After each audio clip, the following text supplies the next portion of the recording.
ప్రార్థన చేయబడింది కనుక మనము సరాసరిగా వాక్య భాగంలోనికి మనం వెళ్దాము. గత గురువారం రాత్రి దేని గురించి చెప్పాము గుర్తుందా? ఏం వాక్యం విన్నారు? గట్టిగా చెప్పండి. ఏం వాక్యం విన్నారు?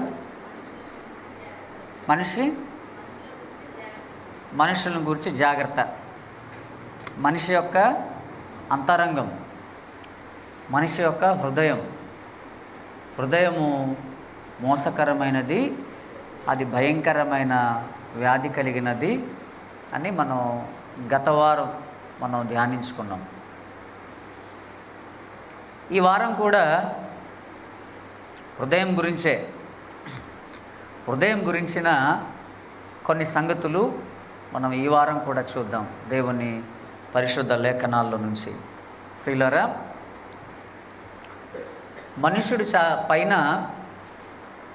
చాలా చక్కగా ఉన్నట్లు, పైన చాలా మంచివాడిగా ఉన్నట్టు, పైన చాలా నీతిమంతుడుగా ఉన్నట్టు మనుషులు కనిపిస్తారు.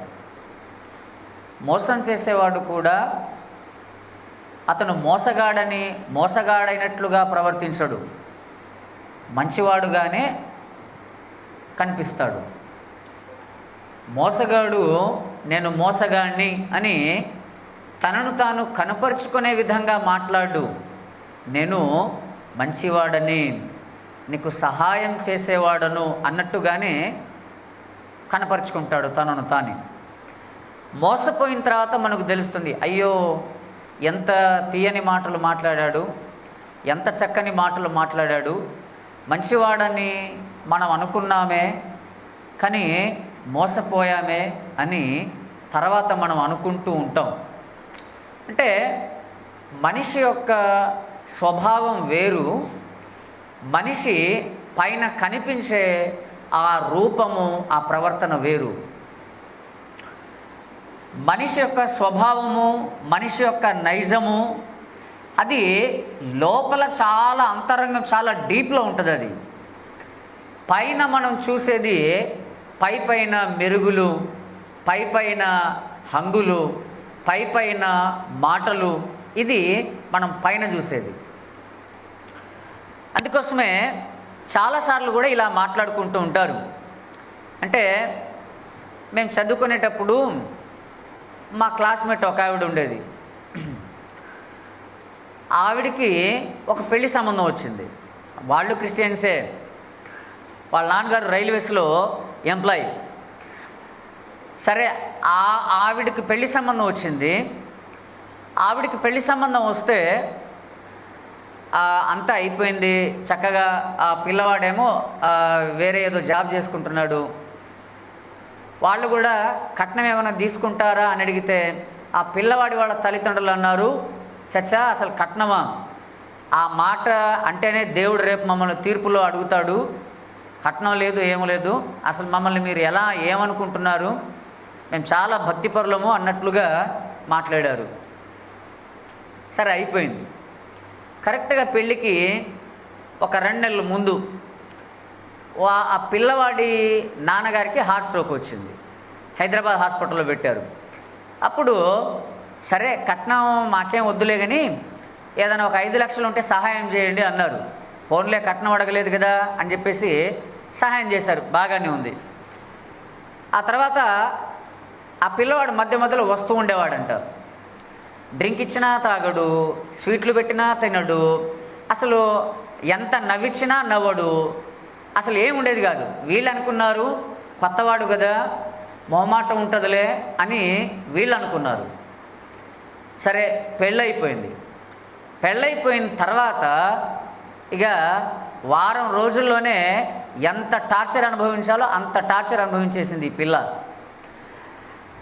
ఒకరోజు రాత్రి నైటు 10 గంటల నుంచి కొట్టడం స్టార్ట్ చేస్తే తెల్లవారుజామున 4 గంటల వరకు ముక్కులో నుంచి రక్తం వచ్చేసి, పంటలో నుంచి రక్తం వచ్చేసి ఆ పిల్ల సొమ్మసిల్లి పడిపోయేంత స్థితిలో ఉంటే అలాగా దాదాపుగా 15 రోజులు భరించిన తర్వాత వాళ్ళ నాన్నగారికి ఫోన్ చేసి అర్జెంటుగా ఇవాళ వచ్చి నన్ను తీసుకెళ్ళండి, లేకపోతే రేపు నా డెడ్ బాడీ మీ ఇంటికి వస్తుందని చెప్పేసరికి వీళ్ళు హుటాహుటిన వెళ్ళి తీసుకొని వచ్చారు. ఏం జరిగిందమ్మా అంటే ఇంకా ఏడుపే.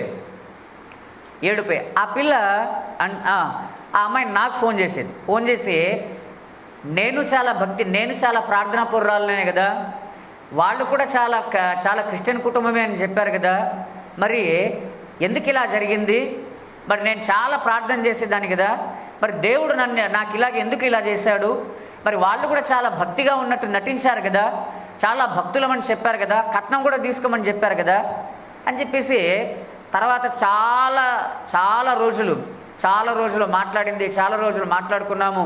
ఒకానొక స్థితిలో ఆమె పూర్తిగా దేవుణ్ణి వదిలిపెట్టే స్థితిలోకి వచ్చేసింది ఇక.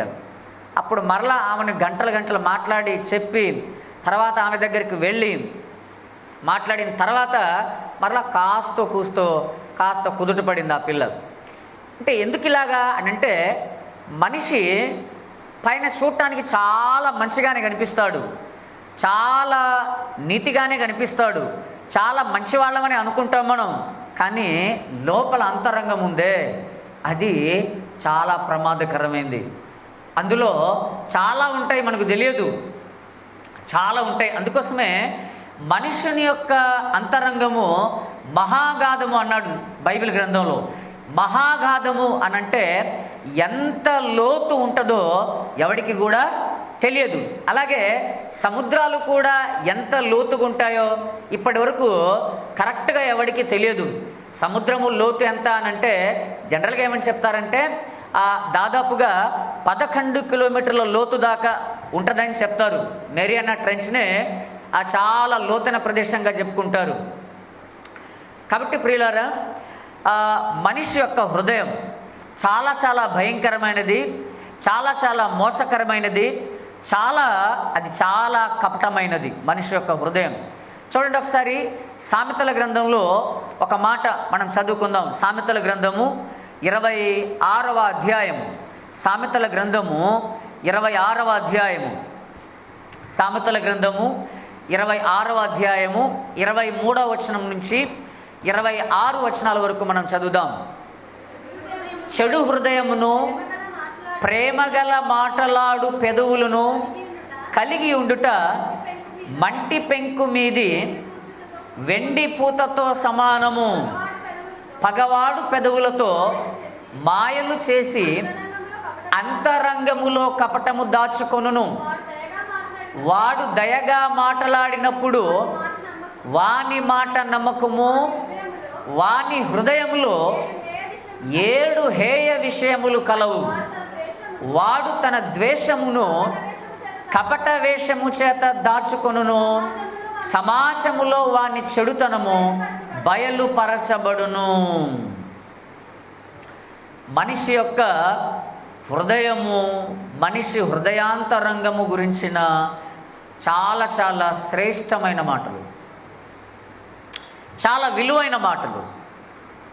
అంటే మానవ మానసిక శాస్త్రం, హ్యూమన్ సైకాలజీ, అప్పటికే మానవ మానసిక శాస్త్రము, మనోవైజ్ఞాన శాస్త్రము అప్పటికే పుట్టలేదు. సైకాలజీ పితామహుడుగా సిగ్మండ్ ఫ్రాయిడ్ని చెప్పుకుంటారు, ఫాదర్ ఆఫ్ సైకాలజీ ఆయన. అప్పటికే ఈ కాలానికి సిగ్మండ్ ఫ్రాయిడ్ ఇంకా పుట్టలేదు. మనిషి హృదయంలో, మనిషి హృదయాంతరంగంలో ఏ విషయాలు ఉంటాయో బైబిల్ మాత్రమే చెప్పింది, దేవుని వాక్యం మాత్రమే చెబుతుంది. ఇక్కడ చూడండి, చెడు హృదయము, లోపల చెడు హృదయము, పైన ఏంటంట ప్రేమగల మాటలాడే పెదవులు. లోపల ఏంటి? లోపల చెడు హృదయము, పైన ఏంటి? ప్రేమగల మాటలాడే పెదవులు. దేంతో పోల్చాడు ఇక్కడ? మంటి పెంకు మీది వెండి పూతతో సమానము. అంటే ఏంటి? ఒక కూజ ఉంది, లేకపోతే ఒక కుండ ఉంది, చిన్న కుండ ఉంది. అది మట్టితోనే చేసాం దాన్ని, కానీ పైన సిల్వర్ పెయింట్ వేసామనుకోండి, చూసినప్పుడు దబుక్కున ఎలా కనిపించిద్ది? అది మట్టిదిలా కనిపించిద్దా, సిల్వర్లా కనిపించిద్దా? సిల్వరే, అంతే కదా? అంతే. చాలా అది వెండిదే అనుకుంటాం మనం, వెండితో చేసిన పాత్ర ఏమో అనుకుంటాం దూరం నుంచి చూస్తే, దగ్గర నుంచి చూసినా. కానీ అది వెండితో తయారు చేయబడిందో మట్టితో తయారు చేయబడిందో ఎప్పుడు తెలిసిద్ది? అది కింద పడి పగిలితే కానీ తెలియదు, అంతేనా? అది పగిలితే కానీ అది అది అందు లోపల మట్టి ఉందా లేకపోతే నిజంగా వెండిదా అనే సంగతి ఆ పాత్ర పగిలితే కానీ తెలియదు. అలాగే ఇతను కూడా, ఇట్లాంటి మనుష్యుడు కూడా, ఈ మనుషుల్లో ఉన్న చెడుతనము బయలుపరచబడే దినం వచ్చింది. ఎంత కపటముగా నటించినా, ఎంత లోపల ఒక రకంగా ఉండి పైన ఒక రకంగా నటించినా, ఏదో ఒక రోజున ఏదో ఒక సందర్భంలో ఖచ్చితంగా ఆ మనిషి యొక్క బుద్ధి అంతా కూడా తేటతెల్లమైపోయింది, ఖచ్చితంగా తేటతెల్లమైపోయింది. ఇక్కడ చూడండి, పగవాడు పెదవులతో మాయలు చేసి అంతరంగములో కపటము దాచుకొనును. అంటే పగవాని హృదయం కూడా ఎలాంటిదంటే పైన పెదవులతో మాయలు చేస్తాడంట. అంటే పైన చాలా తీయటి మాటలు మాట్లాడతాడు, మనల్ని బాగా ప్రేమిస్తున్నట్లు నటిస్తాడు, మన కోసం బాగా ప్రయాసపడుతున్నట్టు నటిస్తాడు, మన క్షేమం కోసమే ఆలోచిస్తున్నట్లుగా బాగా మనల్ని నమ్మిస్తాడు. కానీ లోపలేముంది? లోపల పగ ఉన్నది, లోపల పగ ఉన్నది. కింద చెప్తున్నాడు, ఈ పగ లోపల ఉంచుకున్నవాడు వాడు దయగా మాట్లాడతాడు, వాని మాట నమ్మవద్దు. ఎందుకంటే వాని హృదయంలో 7 అసహ్యకరమైన హేయమైన, అంటే అసహ్యకరమైన, దేవుడు ద్వేషించే 7 హేయ విషయాలు అతని హృదయంలో ఉంటాయంట. వాడు తన ద్వేషమును కపట వేషము చేత దాచుకుంటాడు. కపటం అంటే ఏంటి? పైన ఒకటి లోన ఒకటి. కపటం అంటే ఏంటి? వేషధారణ, అది వేషధారణ లాంటిది. అది పైన ఒక రకంగా లోపల ఒక రకంగా ఈ కపట వేషం చేత దాచుకుంటాడంట. కానీ సమాజంలో వాని చెడుతనము ఏమైందంట? బయలుపరచబడుతుంది. పగవాడు ఏ రోజైనా సరే ఖచ్చితంగా బయటపడిపోతాడు. లోపల కపటంతో ఉన్నవాడు ఏ రోజైనా సరే తప్పకుండా బయటపడిపోతాడు. ఎన్ని పైన కవరింగ్లు వేసినా, ఎన్ని వేషాలు వేసినా తప్పకుండా ఏదో ఒక రోజు బయటపడిపోతాడు. ఇప్పుడు పెళ్లి కుమార్తె వాస్తవానికి అందంగా ఏం లేదు, కానీ పెళ్లి కుమారుడికి ఏమని చెప్పారంటే మా అమ్మాయి చాలా బాగుంటుంది, లేకపోతే మా అబ్బాయి చాలా అందగాడు అని చెప్పారు. పెళ్లిలో అందరి ఎదుట అందంగా కనిపించడానికి ఏం చేస్తారనంటే బాగా మంచిగా బ్యూటీ పార్లర్కి తీసుకెళ్తాము, చక్కగా అన్నీ కూడా చేస్తాము, మేకప్ దిట్టంగా బాగా కోటింగ్ వేశారనుకోండి, చూసే జనాలందరికీ కూడా పెళ్ళిలో ఏమనుకుంటారు? అబ్బా ఎంత చక్కగా ఉన్నారో అనుకుంటాం. కానీ ఆ మేకప్ వెళ్ళిపోయిన తర్వాత అప్పుడు చూశారనుకోండి, అప్పుడు వేరే రకంగా ఉంటుంది. అంటే మనము లోపల ఏ విషయాలు దాచుకున్నాం, ఎలాంటి కపట వేషాన్ని మనం లోపల దాచుకుంటూ వచ్చినాం, ఎలాంటి పగను లోపల ఉంచుకున్నాం, ఎలాంటి అసూయతో లోపల మనం ఉన్నాం, ఏదో ఒక రోజు మన పగ, మన వేషధారణ, మన అసూయ తప్పకుండా దేవుడు బయట పెట్టేస్తాడు దాన్ని. అంటే ఇదంతా ఎలా ఉందన్నమాట? పైన పటారం లోన లొటారం అని అంటారు కదా, అట్లాంటి మనస్తత్వం ఇదంతా కూడా. పైన చాలా అందంగా, పైన చాలా చాలా విధేయత కలిగిన వాడుగా, చాలా పొలైట్గా, చాలా హంబుల్, చాలా వినయం కలిగిన వాడుగా ఉంటాడు. కానీ ఏదో ఒక రోజున అదంతా కూడా బయటపడిపోతుంది. పైన మనం చాలా భక్తులుగా నటించవచ్చుగాక, ఒక సందర్భం వస్తుంది, ఒక రోజు వస్తుంది, ఆ రోజు మన భక్తి, మన అవన్నీ కూడా బయటపడే రోజు ఒకటి వచ్చింది. ప్రియులారా, ఇక్కడ చూడండి, అందుకోసమే దేవుని యొక్క వాక్యం, దేవుడు ఏం చెప్పాడు తెలుసా? మనిషి యొక్క హృదయ ఆలోచన గురించి, మనిషి యొక్క హృదయం గురించి చూడండి. దేవుడు చెప్పిన మాట ఒకసారి మనం ఆలోచించగలిగితే, ఒకసారి ఆదికాండము 8వ అధ్యాయం, ఆదికాండము 8వ అధ్యాయము 21వ వచనాన్ని మనం చదువుకుందాం. అప్పుడు యెహోవా ఇంపైన సువాసన నాఘ్రాణించి, ఇక మీదట నరులను బట్టి భూమిని మరలా శపించను. ఎందుకనగా నరుల హృదయాలోచన వారి బాల్యము నుండి చెడ్డది. నరుని యొక్క హృదయాలోచన వారి బాల్యము నుండి చెడ్డది. అంటే వారికి కాస్తో కూస్తో ఊహ వచ్చే సమయం నాటి నుంచి వాళ్ళ యొక్క హృదయము, ఆ హృదయంలో ఉన్న ఆలోచనలు చెడ్డది చెడ్డది చెడ్డది చెడ్డది. చిన్నపిల్లలు కూడా చాలా తెలివిగా అబద్ధాలు ఆడతారు. మీరు ఎప్పుడైనా గమనించండి. చిన్నపిల్లలు కూడా చాలా తెలివిగా తప్పించుకుంటారు. ఒకవేళ నిజంగా చిన్నపిల్లలే గనుక వాళ్ళకు అబద్ధం ఆడటం రాదండి, వాళ్ళు చాలా మంచివాళ్ళు అని అనుకుంటే, అంటే అబద్ధాలు ఆడతారు, మాటలు మార్చేస్తారు. ఎందుకంటే మనమంతా కూడా ఆ స్థితి నుంచి వచ్చిన వాళ్ళమే. మనమందరం కూడా అలాంటి పరిస్థితి మనందరికీ తెలుసు. అలాగే 6వ అధ్యాయంలోనికి ఒకసారి రండి.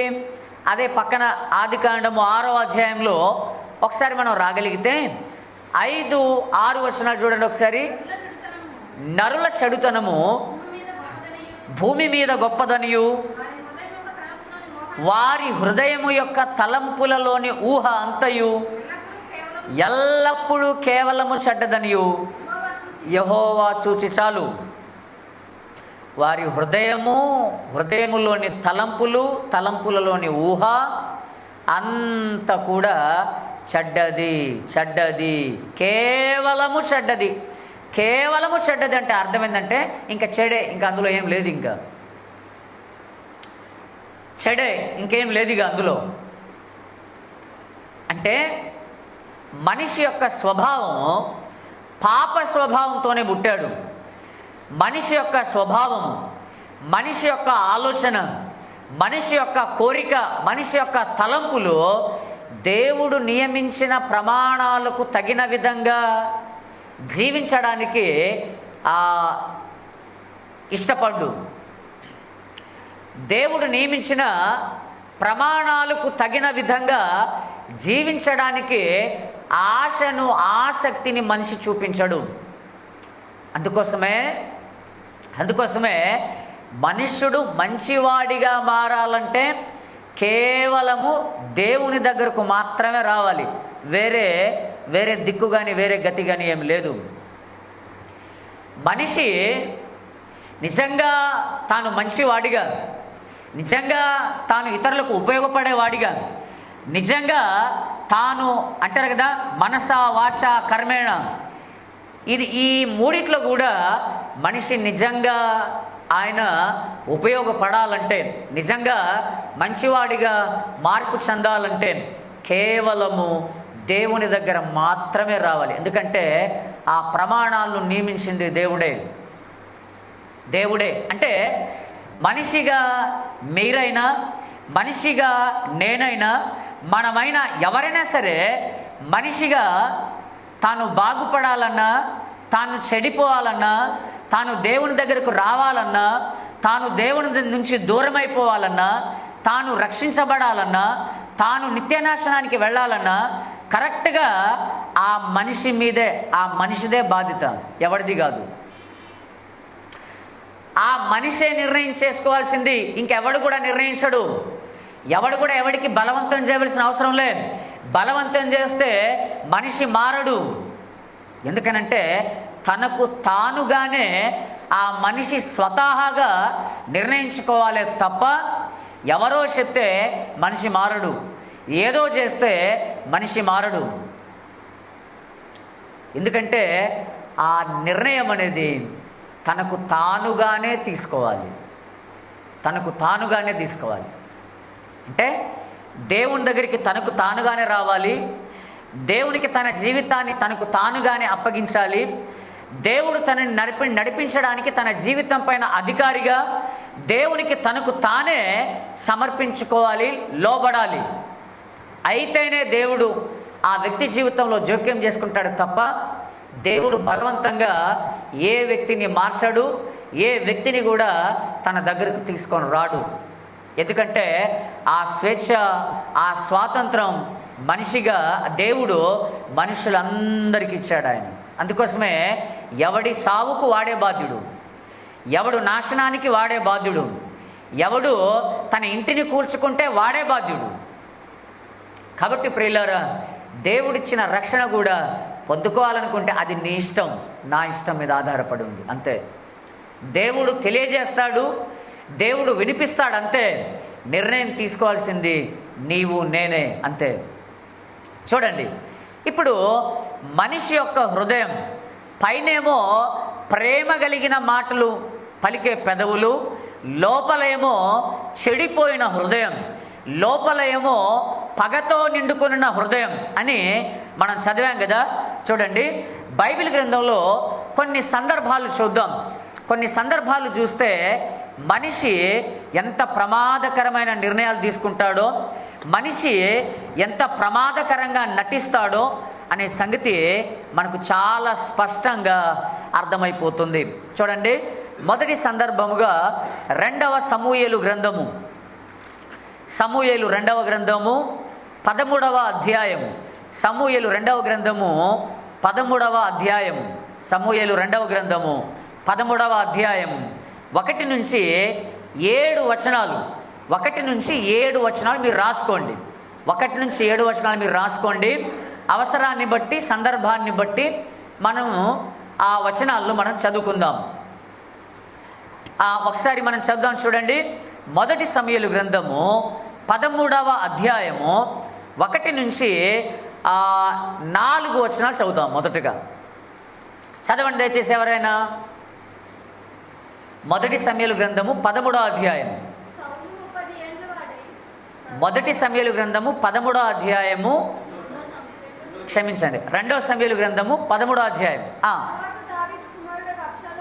తర్వాత దావీదు కుమారుడగు అబ్షాలోమునకు తామారును ఒక సుందరివతియగు సహోదరి ఉండగా, దావీదు కుమారుడగు అమ్నోను ఆమెను మోహించెను. తామారు కన్య అయినందున ఆమెకు ఏమి చేయవలనను దుర్లభమని అమ్నోను గ్రహించి చింతాక్రాంతుడై తన చెల్లెలైన తామారును బట్టి చిక్కిపోయెను.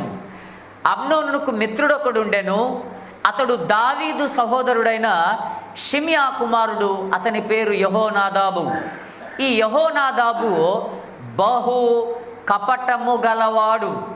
అతడు రాజకుమారుడు అయిన నీవు నానాటికి చిక్కిపోవుటకు కారణమేమి, సంగతి నాకు తెలియచెప్పవా అని అమ్నోనుతో అనగా, అమ్నోను నా తమ్ముడగు అబ్షాలోము సహోదరి అయిన తామారును నేను మోహించి ఉన్నాను అని అతనితో చెప్పాడు. యెహోనాదాబు సలహా ఇస్తున్నాడు, నీవు రోగి అయినట్టు వేషము వేసుకొని నీ మంచము మీద పండుకొని ఉండుము. నీ తండ్రి నిన్ను చూచుటకు వచ్చినప్పుడు నీవు నా చెల్లెలైన తామారు చేత సిద్ధపరచబడిన భోజనము నేను భుజించున్నట్లు ఆమె వచ్చి నేను చూచుచుండగా దానిని సిద్ధము చేసి నాకు పెట్టునట్లు సెలవిమ్మని అడుగుమని అతనికి బోధింపగా అమ్నోను పడక మీద పండుకొనెను. అమ్నోను కాయిలా పడినని రాజు అతన్ని చూడవచ్చినప్పుడు అమ్నోను, నా చెల్లెలకు తామారు చేతి వంటకము నేను భుజించినట్లు ఆమె వచ్చి నేను చూచుచుండగా నా కొరకు 2 అప్పములు చేయుటకు సెలవిమ్మని రాజుతో మనవి చేయగా. ఇక్కడ చూడండి, అసలు ఏంటిదంతా? అసలు పైన ఏంటి, లోపలేంటి? పైన ఎలాగ నటన చేశాడు? రోగిగా నటన చేశాడు, అవునా? పైన ఏంటి ఇతని వేషం ఏంటి? పైన రోగిగా వేషం వేశాడు కదా, లోపల ఏంటినా? లోపల భోగి. పైనేమో రోగి, లోపల ఏమో భోగి కదా. లోపల చాలా మోహం, తన హృదయము చాలా మోహముతో నిండుకొని ఉన్నది. మోహం అంటే ఏంటి? ఇంగ్లీష్లో 2 పదాలు ఉంటాయి, లవ్, లస్ట్ అని 2 పదాలు ఉంటాయి. లవ్కు, లస్ట్కు, ప్రేమ, మోహము.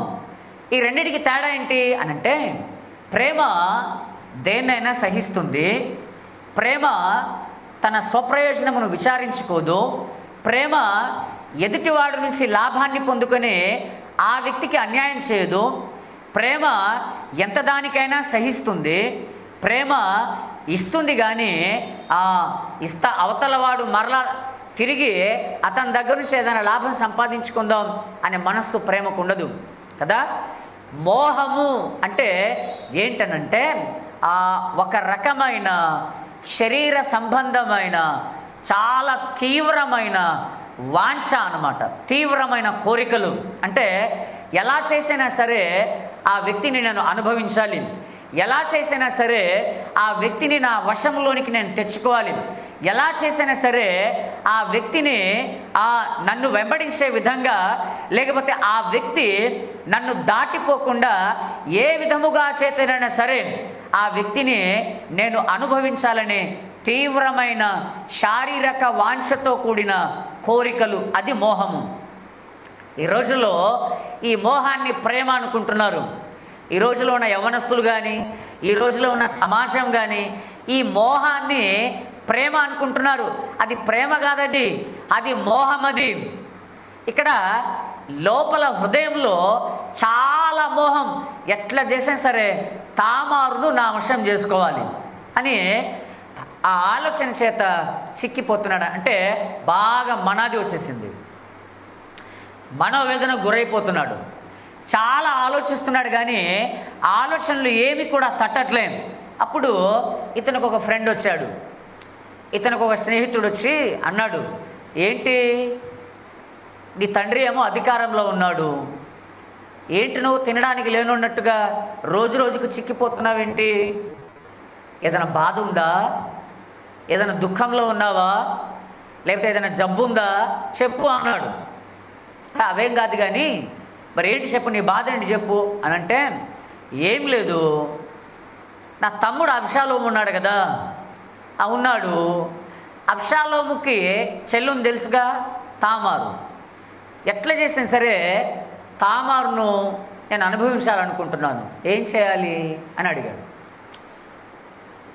దానికోసమేనా ఇంతగానో ఆలోచించుకుంటున్నావు? ఒక చిన్న ఒక సలహా ఇస్తాన్నాడు. ఏంటనంటే, ఏం లేదు, నీకు రోగం వచ్చినట్టుగా పండుకో, ఎట్లాగో నువ్వు చూస్తే రోగ్యాన్ని ఉన్నావు, బాగా చిక్కిపోయి ఉన్నావు, నీకు జబ్బు చేసింది అన్నట్టుగా పడుకో, మీ నాన్నగారికి తెలిసిద్ది. మీ నాన్నగారు వస్తారు, వచ్చి ఏంట్రా ఏమైంది అని అడుగుతాడు. ఏం లేదు, నాకు ఒంట్లో బాగలేదు. అయితే ఏం చేయమంటావు? అదే మన చెల్లి ఉంది కదా తామారు, ఆ తామారును ఒకసారి నా రూమ్లో రమ్మని చెప్పు, ఒకసారి 2 రొట్టెలు చేసి ఆమె చేతి వంట తినాలని ఉంది అని చెప్పాడు. సర్లే అని చెప్పేసి ఆయన వెళ్ళాడు. ఆయన వెళ్ళిన తర్వాత తామారును పంపించాడు.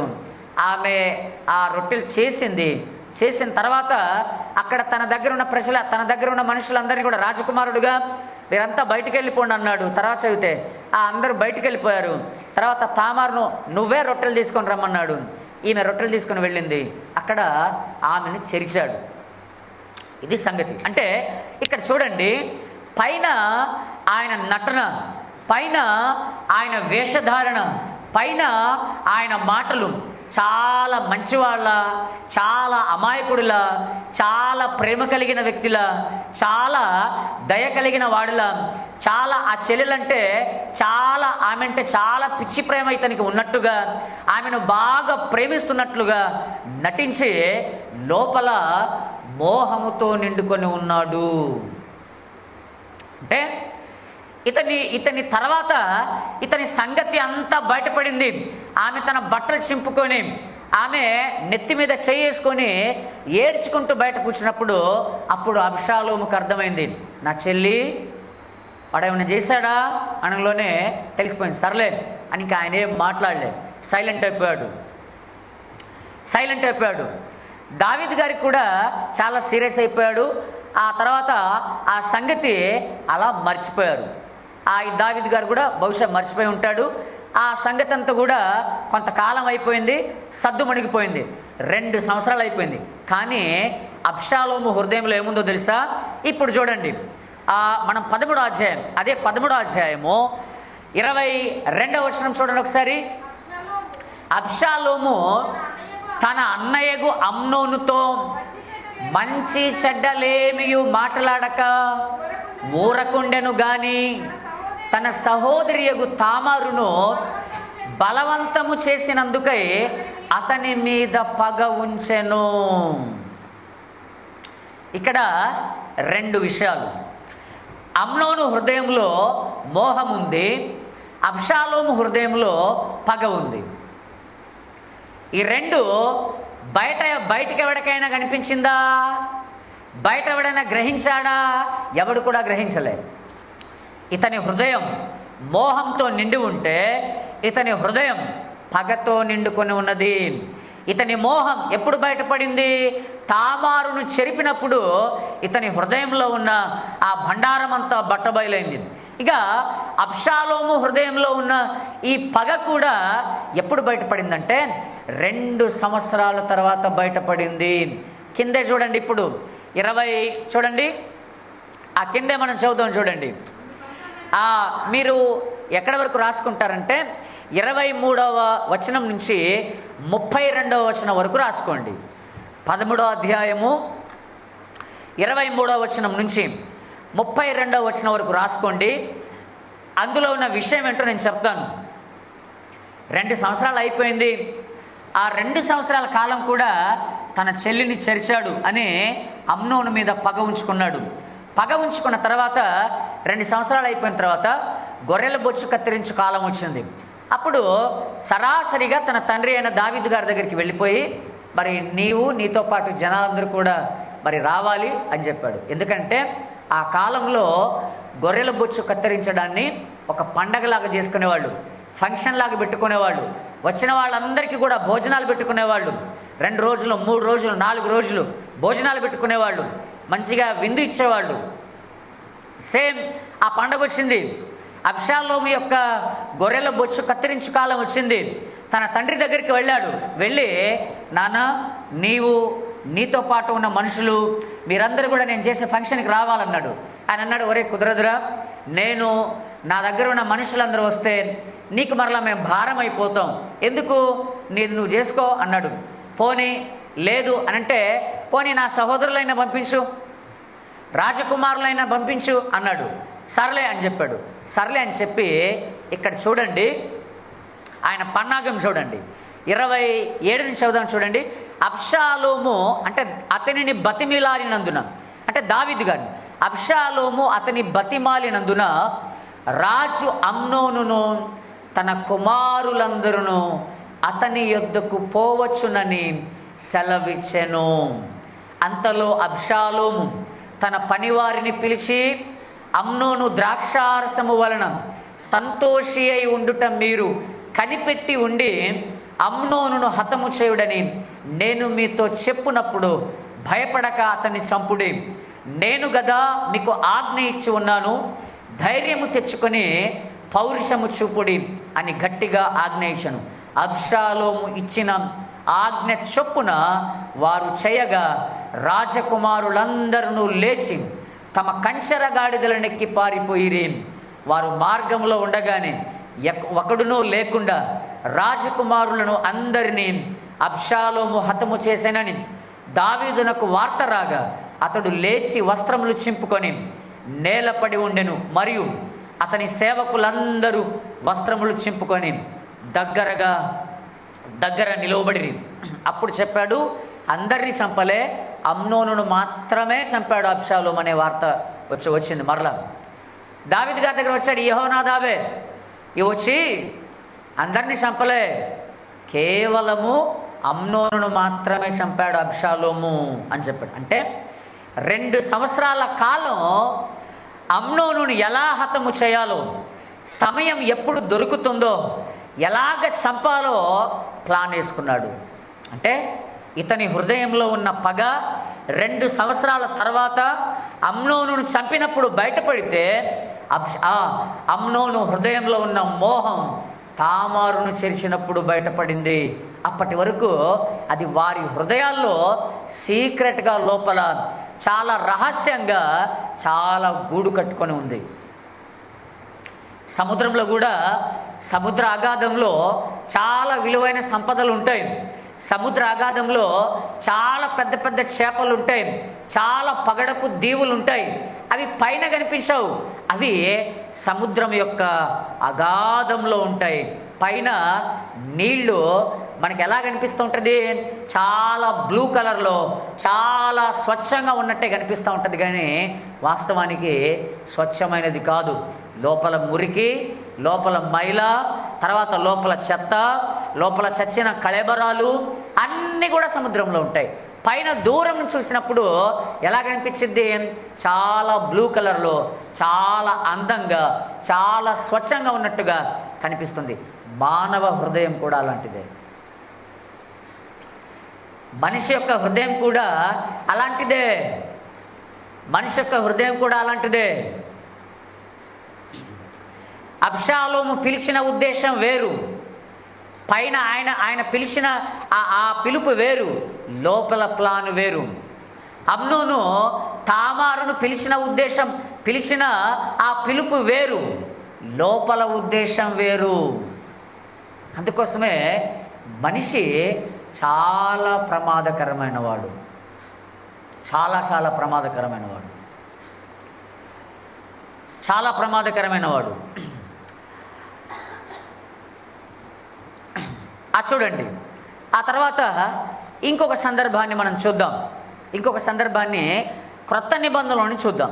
యేసుక్రీస్తు ప్రభువారు శాస్త్రులు పరిచయులతో మాట్లాడుతూ వాళ్లను ఆయన గతిస్తున్న విధానం, వాళ్ళతో ఆయన వాళ్ళని చూడండి ఎలాగ వాళ్ళని గద్దిస్తున్నాడో, వాళ్ళ హృదయాంతరంగాలు ఎలా ఉన్నాయో యేసుక్రీస్తు ప్రభువారికి తెలుసు గనుక చూడండి, మనిషి యొక్క హృదయం, ఆ హృదయంలో చూడండి ఏముంటాయో, ఎలా వాళ్ళ హృదయాలు ఉన్నాయో ఒకసారి మనం చూద్దాం. మత్తయి సువార్త 23వ అధ్యాయం 25, 26 మొదట చదువుదాం. అయ్యో వేషధారులైన శాస్త్రులారా, పరిసయ్యులారా, మీరు గిన్నెయు పళ్ళెమును వెలుపట శుద్ధి చేయుదురు గాని అవి లోపల దోపుతోనూ అజితేంద్రియత్వముతోనూ నిండి ఉన్నవి. గ్రుడ్డి పరిసయ్యుడా, గిన్నెయు పళ్ళెమును వెలుపల శుద్ధిపరిచినట్టుగా ముందు వాటి లోపల శుద్ధి చేయుము అన్నాడు. వేషధారులైన శాస్త్రులారా, పరిసయ్యులారా అంటే వేషధారులు అంటే అర్థం ఏంటన్నమాట, బయట చాలా ఫెయిర్గా, బయట చాలా నీట్గా, బయట మాటలు చాలా తీయగా, చాలా మధురముగా, చాలా ప్రేమగా ఉంటాయి, కానీ లోపల వారి హృదయాలు దోపుతోనూ అజితేంద్రియత్వము అన్నాడు. దోపు అంటే ఏంటి? దోపు అంటే ఏంటి? దోచుకోవడం, దుర్మార్గం, దోచుకోవడం అన్నమాట దోపు అంటే. ఏం చేస్తారంటే శాస్త్రుల పరిచయాలు సంత వీధుల్లో నిలబడి దీర్ఘ ప్రార్థనలు చేయడం. చెప్తాడు కదా యేసుక్రీస్తు ప్రభువారు, మీరు సంత వీధుల్లో మూల దగ్గర నిలబడతారు, మీరు అందరికీ కనబడవాలని, అందరి ఎదుట మేము నీతిమంతులుగా అగపడాలని మీరు సంత వీధుల్లో నిలబడి ప్రార్థన చేస్తారు. ఆ తర్వాత విధవరాళ్ళ ఇంటికి వెళ్తారు, వాళ్ళ ఇంట్లో దీర్ఘ ప్రార్థనలు చేసి వాళ్ళ ఇంట్లో దోచుకుంటారు. ఆ తర్వాత ఎక్కడైనా ఫంక్షన్ జరిగితే అగ్రపీఠాలు మీకు వేయాలి, అగ్రపీఠాల మీద మీరు కూర్చుంటారు, మీ రక్షారేకులను వెడల్పు చేస్తారు. ఆ తర్వాత తల్లిదండ్రులకు సమర్పించవలసినవి కూడా, తల్లిదండ్రులకు ఇవ్వవలసినవి కూడా ఆ కోర్బాను పేరిట ఆ దేవార్పితం అని చెప్పేసి అది మీకు కావాలి, అలా దోచుకుంటారు. ఇలాగ చెప్పి అసలు మీ హృదయాలు ఏంటయ్యా, పైనేమో చాలా నీతి మాటలు మాట్లాడుతున్నారు, పైనేమో ధర్మశాస్త్రాన్ని బోధిస్తున్నారు, పైనేమో మీరు ఈ ఆజ్ఞ పాటించాలి, ఆ ఆజ్ఞ పాటించాలి, ఇలా జీవించాలి, అలా జీవించాలని అంటున్నారు. కానీ మీ వ్రేలితో కొంతైనా మీరు మోయరు అని చెప్పాడు ఆయన. అజితేంద్రియత్వము అంటే అర్థం ఏంటంటే తమ మనస్సు మీద తమకు కంట్రోల్ ఉండదు. అది అజితేంద్రియత్వము. తమను తాము కంట్రోల్ చేసుకోలేరు, తమ కోరికల మీద కంట్రోల్ ఉండదు. కానీ ఎదుటి వారికి ఏం చెప్తాం? మీ మనస్సు చాలా జాగ్రత్త, మీ మనస్సులో అలా ఆలోచించవద్దు, మీ మనస్సును అలా ఉంచుకోకూడదు, మీ మనస్సును డైవర్ట్ చేసుకోవాలి అని ఎదుటి వారికి చెప్తారంట. కానీ వీళ్ళు మాత్రం వీళ్ళ మనస్సు వీళ్ళ చేతిలో ఉండదు. అది అక్కడ చెప్తున్నాడు. ఆ తర్వాత కింద చెప్తున్నాడు చూడండి మరలా 27లో, అయ్యో వేషధారులైన శాస్త్రులారా, పరిసయ్యులారా, మీరు సున్నము కొట్టిన సమాధులను పోలి ఉన్నారు. అవి వెలుపల శృంగారముగా అగపడును గాని లోపల చచ్చిన వారి ఎముకలతోనూ సమస్త కల్మషముతోనూ నిండి ఉన్నవి. అలాగే మీరు వెలుపల మనుషులకు నీతిమంతులుగా అగపడుచున్నారు కానీ లోపల వేషధారణతోనూ అక్రమముతోనూ నిండి ఉన్నారు. బయటేమో మనుషులు ఎదుట నీతిమంతులు, బయటేమో మనుషులు ఎదుట ప్రార్థనాపరులు, బయటేమో మనుషులు ఎదుట క్రైస్తవులు, బయటేమో మనుషులు ఎదుట దేవుణ్ణి ఆరాధించేవారు. కానీ లోపల సున్నం కొట్టిన సమాధి అంటే లోపల భయంకరమైన దుర్మార్గం, భయంకరమైన కపటం, లోపల భయంకరమైన కంపు, అవన్నీ కూడా లోపల. బయట మాత్రం నీతిమంతులు కదా. అందుకోసమే ఆ వేశ్యలు సుంకరులు మీకంటే ముందుగా పరలోక రాజ్యానికి వెళ్ళిపోతారు కానీ మీరు వెళ్ళరని చెప్పారు. ఎవరితో? వేషధారులైన శాస్త్రులతో, పరిసయ్యులతో. దేవుడు ఏ పాపానైనా క్షమించగలడు, ఏ పాపానైనా క్షమిస్తాడంట, కానీ వేషధారణను ఆయన క్షమించలేడంట. వేషధారణ అంత భయంకరమైనది. 10 మంది ఉన్నప్పుడు మంచిగా నటించడం, మందిరంలో ఉన్నప్పుడు ఒక రకంగా, బయటకు వెళ్ళినప్పుడు ఒక రకంగా, ఇంట్లో ఉన్నప్పుడు ఒక రకంగా, బయట ఉన్నప్పుడు ఒక రకంగా, 10 మంది మధ్యలో ఒక రకంగా, ఒంటరిగా ఉన్నప్పుడు ఒక రకంగా. అంటే దేవుని ప్రజలు ఎప్పుడు కూడా ఊసరవెల్లిలాగా ఉండకూడదు. దేవుని ప్రజలమైన మనం ఆ పరిస్థితిని బట్టి మారిపోయే విధంగా పైన ఒకటిగా లోపల ఒకటిగా మనం ఎప్పుడు కూడా అలా జీవించకూడదు. అది వేషధారణ జీవితం అయిపోతుంది, అది వేషధారణ జీవితం అయిపోతుంది కదా. మనకు మాదిరి ఎవరనంటే యేసుక్రీస్తు ప్రభువారే మాదిరి. ఆయన ఎలా జీవించాడో, ఆయన జీవితం ఏంటో, అందుకోసమే నేను క్రీస్తును పోలి నడుచుకున్న ప్రకారం ఆయన ఏం చెప్పాడు? మీరును నన్ను పోలి నడుచుకోండి. అంటే మనం ఎవరిని పోలి నడుచుకోవాలన్నమాట? మనం కూడా యేసుక్రీస్తు ప్రభువారినే పోలి నడుచుకోవాలి. పౌలు గారికి కూడా ఆయనే మాదిరి. కాబట్టి మనం కూడా ఆయనను పోలే, ఆయన వైపు చూస్తూనే మనం కూడా ఆయన లాగానే మనము జీవించాలి. ఆయన ఎలా జీవించాడు చూడండి. ఆయన మనకు ఎలా మాదిరి? 1 పేతురు పత్రిక 2వ అధ్యాయము 22వ వచనాన్ని మనం చదువుదాం. 1 పేతురు పత్రిక, ఆయన పాపము చేయలేదు, ఆయన నోటను ఏ కపటము లేదు. చాలు, ఆయన పాపము చేయలేదు, ఆయన నోటను ఏ కపటమును లేదు. కపటం అంటే లోపల ఒకటి, పైన ఒకటి. కపటం అంటే వేషధారణ, పైన ఒకటి, లోపల ఒకటి. చెప్పేది ఒకటి, జీవించే విధానం ఒకటి. పైన మాట్లాడేది ఒకటి, లోపల ఆలోచనలు ఒకటి కదా. ఆయన అలాగ జీవించలేదంట. యథార్థత, చాలా స్ట్రైట్ ఫార్వర్డ్గా, లోపల ఉన్నది ఉన్నట్టుగా, లోపల ఏమనుకుంటున్నారో అదే, బయట ఏముందో లోపల కూడా అదే. ఆ రకంగా చూడండి, ఆ రకంగానే మనము జీవించాలి. బోధలో కూడా కపటమైన బోధలు ఉంటాయి. బోధలో కూడా కపటమైన. మొదటి తెస్సలోనికి పత్రిక 2వ అధ్యాయం 3వ వచనంలో అక్కడ చాలా విచిత్రమైన మాట. ఆ మాట ఫస్ట్ సారి చూడంలోనే చాలా ఆశ్చర్యాన్ని కలిగించింది. దాని గురించి ఆలోచించినప్పుడు అదేంటి బోధలో కూడా కపటమైంది ఉంటుందా అని. ఏలయనగా మా బోధ కపటమైనది కాదు, అపవిత్రమైనది కాదు, మోసయుక్తమైనది కాదు. బోధలో ఎన్ని రకాలంట? కపటమైన బోధ, అపవిత్రమైన బోధ, మోసయుక్తమైన బోధ. కపటమైన బోధ అంటే ఏంటి? కపటమైన బోధ అంటే ఏంటి అంటే చెప్పడానికి ఎన్ని ప్రసంగాలైనా చెప్పవచ్చు, కానీ జీవితం దానికి తగ్గట్టుగా లేదనుకోండి, అది కపటమైన బోధే అవుతుంది.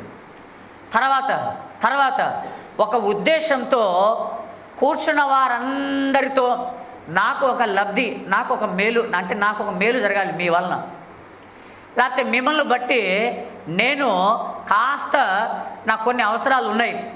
అప్పుడు ఏం చేయాలంటే మిమ్మల్ని అందరినీ అడ్డు పెట్టుకొని వాక్యంతో నీ ద్వారా నేను అవసరాలు తీర్చుకోవాలి, నా అవసరతలు నా కోరికలు నేను తీర్చుకోవాలి. అప్పుడేం చేస్తారు అని అంటే వాక్యాన్ని వక్రంగా తిప్పి ఆ వాక్యము సమర్థించని విషయాలు వాటన్నిటిని కూడా ముందు పెట్టి అలాగా బోధించే వాళ్ళు కూడా ఉంటారు. అలా వాక్యాన్ని వక్రంగా తిప్పేసి తమ అవసరాలకు తగ్గట్టుగా తమ అవసరాల మేరకు వాక్యాన్ని వక్రంగా తిప్పేసుకొని బోధించే బోధ కపటం. అందుకోసం అంటారు మా బోధలో కపటం ఏమీ లేదు, మేము ఎలా బోధించామో అలాగే జీవించాం, ఎలా చెప్పాలో అలాగే చెప్పాం, ఏది చెప్పాలో అదే చెప్పాం అన్నాడు కదా. కాబట్టి మానవ హృదయం చాలా చాలా ప్రమాదకరమైంది. హృదయం యొక్క సమస్య ఏంటంట?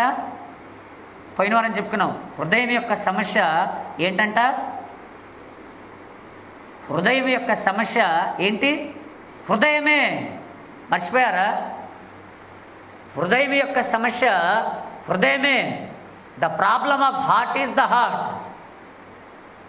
హృదయానికి ఏది సమస్య అంటే హృదయమే సమస్య కదా. మానవ హృదయం, మనిషి యొక్క స్వభావం పాపముతో కూడుకున్నది. అందుకోసమే బాప్తిస్మం తీసుకునేటప్పుడు జరిగేదేంటి? ఏం జరుగుతుంది బాప్తిస్మం తీసుకునేటప్పుడు? చూడండి ఒకసారి.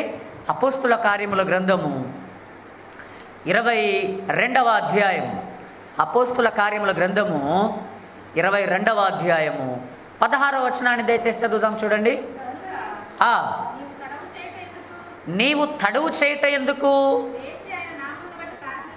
లేచి ఆయన నామమును బట్టి ప్రార్థన చేసి బాప్తిస్మము పొంది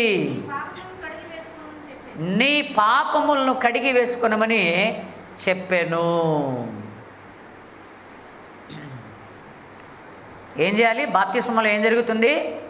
పాపములు కడిగి వేయబడతాయి. పాపములు కడిగి వేయబడతాయి. ఎవరి ద్వారా? ప్రకటనా గ్రంథము 1వ అధ్యాయము 6వ వచనము చూడాలి. ప్రకటనా గ్రంథము. మనలను ప్రేమించుచు తన రక్తము వలన మన పాపముల నుండి మనలను విడిపించిన వానికి మహిమయు ప్రభావమును యుగయుగములు కలుగునుగాక. ఆమేన్. మనలను ప్రేమించుచు తన రక్తము వలన మన పాపముల నుండి మనలను విడిపించిన వానికి. బాప్తిస్మంలో జరిగే ప్రక్రియ ఏంటనంటే అప్పటి వరకు మన పాపము, మన శాపము అవన్నీ కూడా దేవుడు సంపూర్ణముగా కడిగి వేస్తాడు, తుడిచి వేస్తాడు. అంటే బాప్తిస్మం తీసుకోకపోతే పాపము కడగబడదు. పాపము కడగబడకపోతే మానవ హృదయం, ఆ చెడ్డ హృదయం అలాగనే ఉంటుంది. అదే హృదయంతో చచ్చిపోతే సరాసరిగా మనం వెళ్ళేది నిత్యనాశనానికే.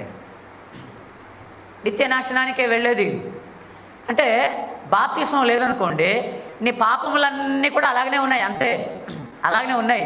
ఎన్ని ప్రార్థనలు చేసినా, ఎంత వాక్యం చదివినా, ఎన్ని ప్రార్థనలకు వచ్చినా, ఎంత కానుకలు ఇచ్చినా, ఎన్ని మీటింగ్లకు వెళ్ళినా, నీ పాపములు నా పాపములు అలాగే ఉంటాయి. అవి అలాగే ఉంటాయి, అవి కడగబడవు.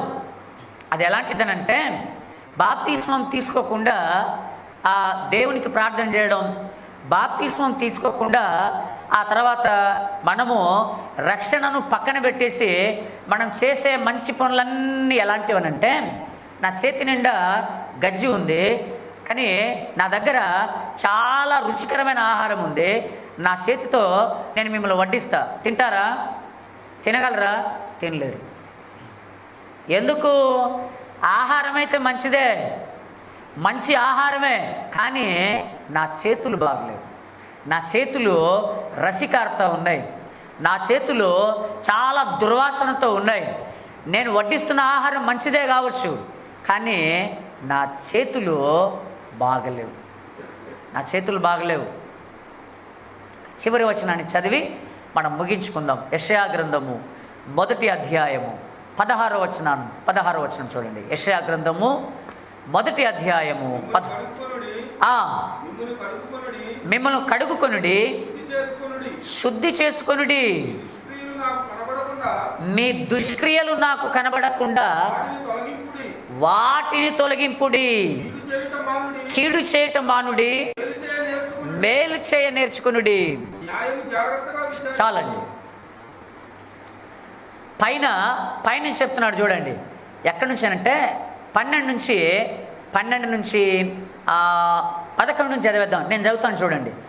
యెహోవా సెలవిచ్చిన మాట ఇదే: విస్తారమైన మీ బలులు నాకేలా, దహన బలులకు పొట్టేళ్లును, బాగుగా మేపిన దూడల క్రొవ్వును నాకు వెక్కసమాయను. నాకు చాలా చిరాకు వచ్చేస్తుంది, నాకు చాలా అసహ్యం వేస్తుంది. కోడల రక్తమందైనను, గొర్రె పిల్లల రక్తమందైనను, మేకపోతుల రక్తమందైనను నాకు ఇష్టము లేదు. నా సన్నిధిని వచ్చున్నారే, నా ఆవరణములను త్రొక్కుటకు మిమ్మల్ని రమ్మన్నవాడెవడు? మీ నైవేద్యము వ్యర్థము, అది నాకు ధూపార్పణం, దానిక తేకండి.